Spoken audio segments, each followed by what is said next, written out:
May tanong ako. Napapansin mo ba ang mga yapak na yan? May mga babae at may mga lalaki. Dito sa mundong puno ng pangarap, may mga tinig pa ring nananatiling tahimik. Bakit? Dahil ang iba, hindi binibigyan ng pagkakataon.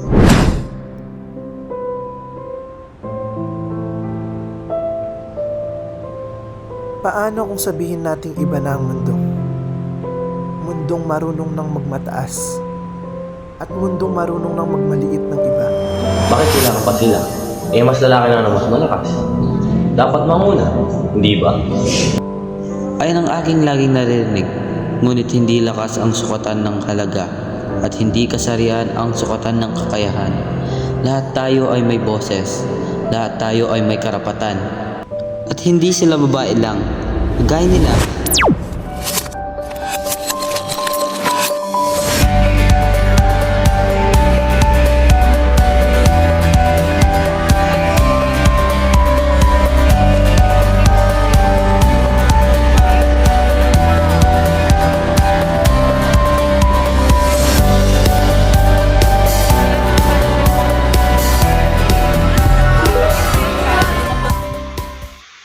Nagdadrama na naman.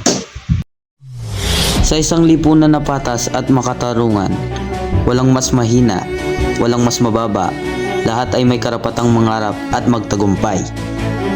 Tama, tayo magkaroon ng pantay na oportunidad para sa babae at sa lalaki at parehong karapatan sa edukasyon, trabaho at pagdedesisyon.